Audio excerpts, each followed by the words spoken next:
안녕하세요. 업된봉의 쿠팡으로 600벌기 프로젝트 4화 시작한 날입니다. 쿠팡 플렉스하고 이츠 두 가지가 있는데 이 중에서 우리 플렉스에 대해서 한번 알아볼 겁니다. 이제 플렉스를 하는 전략에 대해서 말씀드릴 거예요. 지금까지는 그냥 제가 돈을 벌 수 있다, 그리고 어떤 걸 준비해야 된다, 이런 좀 기초적인 걸 말씀드렸다면 이제부터가 실제 돈을 벌 수 있는 핵심 전략입니다. 잘 들으셔야 돼요. 제일 먼저 우리는 사실 택배업을 해보신 분들도 있겠지만 저도 이 체험을 하기 전까지는 택배라는 걸 해본 적이 없었습니다. 택배가 무엇인지 어떻게 돌아가는지도 알아야 되고요. 지역에 대해서 좀 알아야 돼요. 지일이라고 해야 되나? 크게 보면은 이 두 가지를 파악을 해야 돼요. 제가 어떤 캠프에서 일을 할 건지를 먼저 선정하는 게 중요합니다. 자, 저 같은 경우에는 송파 4캠프에서 쭉 해왔어요. 제일 북쪽으로는 잠실역, 남쪽으로는 가든바이브가 위치하고 있는 복정동, 장지동 이쪽, 또 서쪽으로는 그 올림픽공원이라고 부르잖아요. 그 올림픽공원 선수촌 아파트 그쪽에 있고요. 동쪽으로는 예전에는 저기 위례까지 갔었는데 요즘엔 위례가 다른 지역으로 넘어간 것 같아요. 요즘에는 오금동 이 정도까지 오는 것 같습니다. 범위도는 상당히 커요. 그 넓은 범위들을 전부 체험을 해볼 때까지는 전략 필요 없이 전 지역을 다 돌아다닌다 라고 생각하시면 돼요. 이게 사실 첫 번째입니다. 내가 원하는 캠프의 모든 지역을 다 경험해 본다. 그래서 경험이 중요합니다. 송파 3캠프도 있고 2캠프도 있고 1캠프도 있고 등등등, 그 다음에 다른 지역들도 그런 식으로 부르는 것들이 있을 겁니다. 본인이 거주하고 있는 지역에 캠프를 선택을 하면요, 그 지역이 관리하고 있는 모든 구역을 다 돌아다녀 보는 거를 해야 돼요. 그렇지 않으면 속도가 나지 않습니다. 경험을 먼저 해본다. 제가 전 지역을 돌아다니는데 약 90% 정도 돌아다니는데 한 달 정도 걸렸던 것 같아요. 난이도가 어렵거나 물량이 많은 데는 초보자들한테 안 주거든요. 이런 지역들은 조금 더 시간이 지난 다음에 걸려요. 90% 정도는 약 한 달 사이에 대부분은 돌아다닐 수 있습니다. 이때쯤부터는 좀 자신감 갖고 해도 돼요. 근데 이전에는 지역도 처음이지, 동선도 잘 모르지, 그다음에 택배라는 걸 처음 해봤지 하기 때문에 버벅거릴 수도 있고요. 사고가 터질 수 있는 위험들이 있습니다. 한 달 동안은 어떤 차가 됐든 상관없습니다. 일단 경험을 해보세요.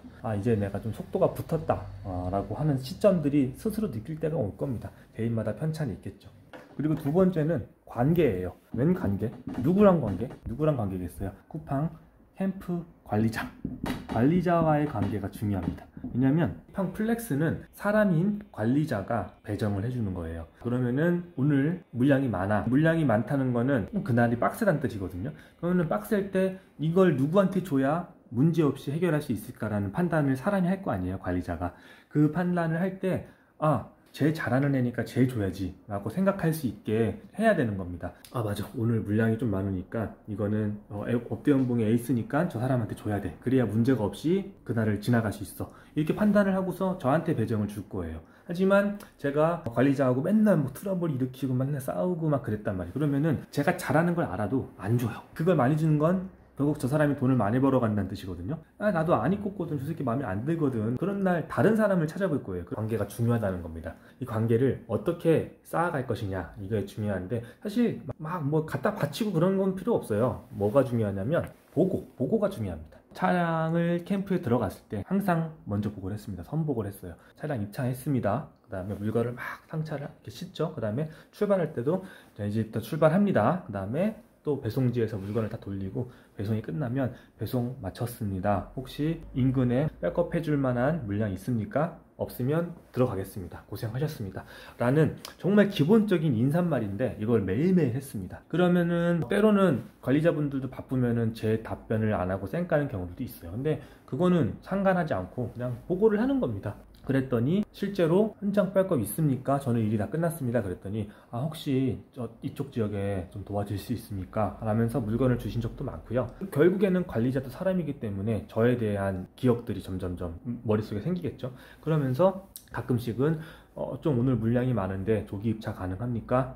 이런 식으로도 먼저 제안이 오는 경우도 있고요. 근데 일 지지리도 못하고 관계가 나쁜데 그렇게 먼저 선 연락을 하는 경우들이 없겠죠. 그러니까 관계가 매우 중요하다는 겁니다. 이 두 가지를 한 달 내내 반복을 해보세요. 그러면 관리자들도 나에 대해서 알게 되고 나는 점점 더 숙달이 되고 그러면서 성과가 계속 올라갈 거예요. 처음에는 아마 물량을 적게 줄 거예요. 그 사람의 성향과 실력을 모르니까.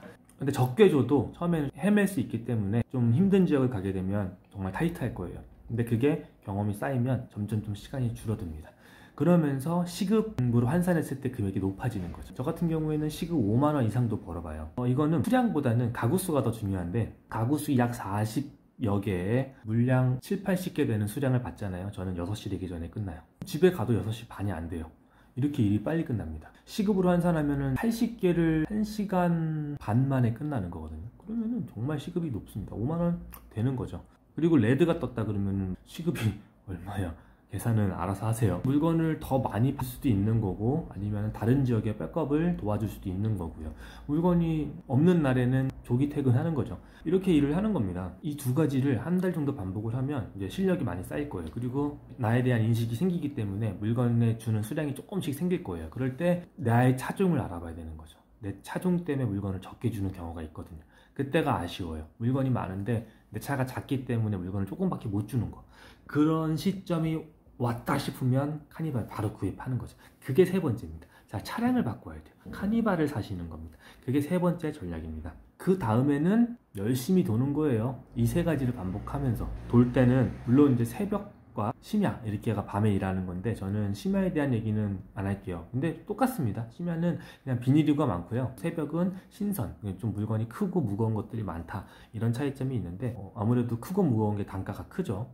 그리고 우리는 낮에는 또 쿠팡 이치를 해야 되기 때문에 심야를 하루 종일 밤을 샐 수가 없어요. 그럼 너무 피곤해요. 그래서 심야는 제낄 건데, 그거는 본인의 성향과 어떤 라이프 스타일에 따라서 심야를 하셔도 됩니다. 어쨌든 노하우는 똑같거든요. 자, 그리고 이제 여기까지는 반복을 해야 되는 거라면, 물건을 내 차에다가 싣는 방법에 대해서 말씀을 드릴 건데, 여기서 사실은 제가 일을 잘하고 못하냐의 차이점이 벌어지는 것 같아요. 저 같은 경우에는 보통 캠프에서 가장 늦게 출발해요. 근데 보통 가장 먼저 일이 끝나요. 왜 그럴까요? 그게 바로 이 물건을 싣는 방법에 대해서 차이가 있기 때문입니다. 물론 저만 독보적인 건 아니에요. 잘하시는 분 정말 많아요. 저도 잘하는 축에 속하는 사람이라고 자타공인하기 때문에 제가 이제 노하우에 대해서 말씀을 드리자면, 물건을, 이거는 지금 한 번도 안 해보신 분들을 대상으로 하는 거기 때문에 실제 부르는 용어를 쓰지 않고 누가 들어도 알 수 있는 그런 단어들을 사용을 할게요. 물건을 만약에 받았어요. 물건이 100개라고 칠게요. 물건이 100개를 딱 받았습니다. 그러면은 이거를 되게 큰 카트에다가 담아줘요.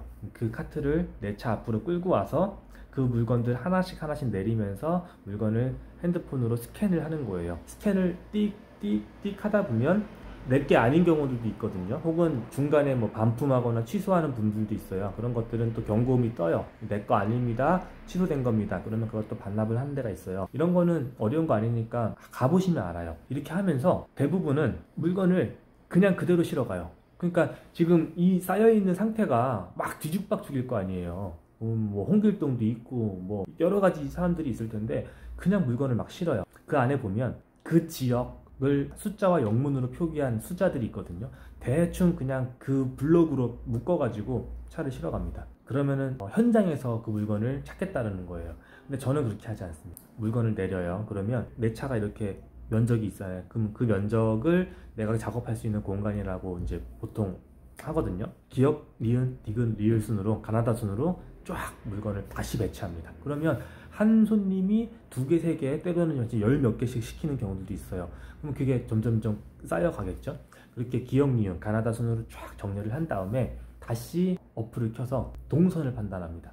동선을 짤 때 제가 가고자 하는 시작점과 끝점이 있을 거예요. 거기를 이렇게 선으로 연결을 하는 거예요. 제가 이제 의미로, 제 마음대로. 그래서 그 선을 쭉쭉쭉 타고 가서 나 오늘 이렇게 배송을 하겠다라고 이제 동선이 짜지죠. 그러면 그거에 역순으로 싣습니다. 가장 깊은 곳부터 내가 마지막에 갈지.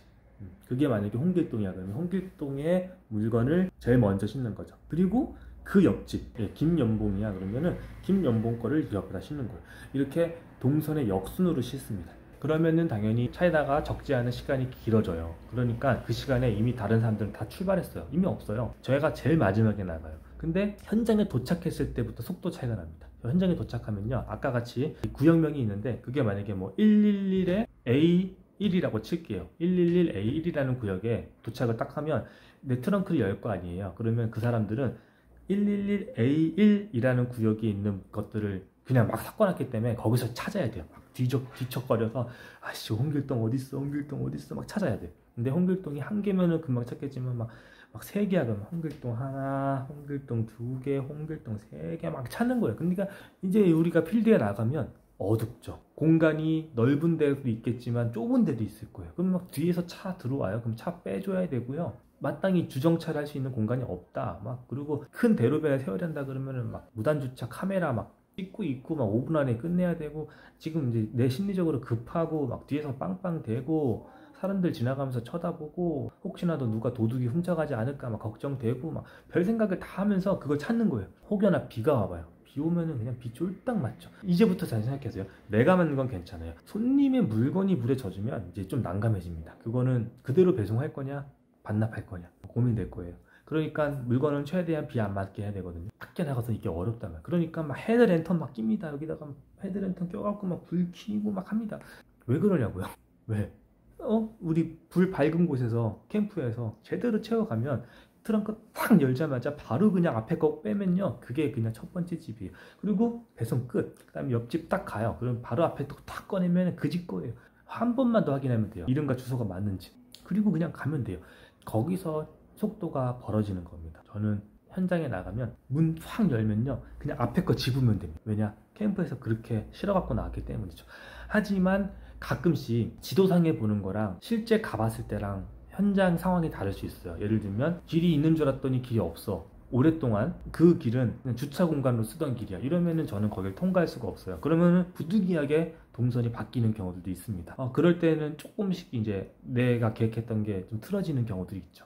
이럴 때 시간이 지체되는데, 이런 경우들이 많지 않게 하려면 그래서 경험이 중요하다는 거예요. 나 오늘은 잠실동이야. 잠실동은 이런 식으로 되어 있어. 이쪽은 못 가는 길, 이쪽은 갈 수 있는 길, 어떤 동은 일방 통행길, 어떤 데는 무료 주차가 몇 분 되는 길, 이런 것들이 익숙해진단 말이에요. 동선 짜는데 매우 유리해집니다. 하지만 이거를 모르고 갔다가 길이 없어 씨발 그러면 이제 멘붕이 오죠. 갑자기 동선 바뀌죠. 그러면 막 뒤적뒤적 거리죠. 거기서 지연되는 겁니다. 근데 그런 거는 많지 않아요. 경험이 생기면 대략적인 동선들은 다 파악이 가능해요. 뭐가 문제냐면 아까처럼 그냥 막 싫어하고 가는 사람. 일단 출발이 급해. 막 그냥 간 거야. 늦게 출발하면은 내가 일 못하는 것 같고 막 속 조급하니까 막 싫어서 가. 그러면은 현장에서 개고생을 하는 거죠. 그렇게 해서 일을 못 끝냅니다. 그런 분들이 대다수예요. 실제로. 이렇게 사실 반복만 하면 돼요. 반복만 하면요, 제가 말씀드렸던 월에 200에서 300 정도는 3시간, 4시간만 일하고요, 그냥 봅니다. 때로는 저처럼 숙달이 되신 분들은 진짜 1시간이면은 막 70개, 80개도 쳐내거든요. 그렇게 해놓고 출근하시면 되죠. 조금 더 일찍 집에 들어와서 조금 여유있게 샤워하고 뭐 대충 커피 한 잔 마시고 출근해도 되는 아주 여유로운 또 하루가 시작이 되죠. 시급으로 환산하면 진짜 5만원, 6만원까지도 올라갑니다. 여러분들도 그렇게 일하시는 거예요. 그래서 쿠팡 플렉스 복잡하지 않아요. 이게 엄청 막 고난이도의 일은 아니에요. 정말 단순 노동이에요. 하지만 그것도 머리를 써야 된다. 머리를 써야 단순 노동의 효율이 커진다. 그 정도만 판단하시면 됩니다. 그래서 쿠팡 플렉스는 이 정도만 해도 될 것 같아요. 이렇게 반복해서 숙달만 되면 진짜 효율은 극대화될 수 있습니다. 다시 한번 정리하겠습니다. 처음에는 경험이 중요하다. 두 번째, 관리자와 관계를 유대감 있게 만드는 것이 중요하다. 세 번째는 중간에 어느 정도 됐다 싶으면 차를 바꿔라. 그리고 네 번째는 꼭 상차를 내가 가려고 하는 동선의 역순으로 반드시 싣고 가라. 늦게 출발해도 상관없다. 도착하면 내가 더 빠르다. 이상 강의 끝. 다음 시간에서는 이제 쿠팡 이츠에 대한 전략에 대해서 말씀을 드릴게요.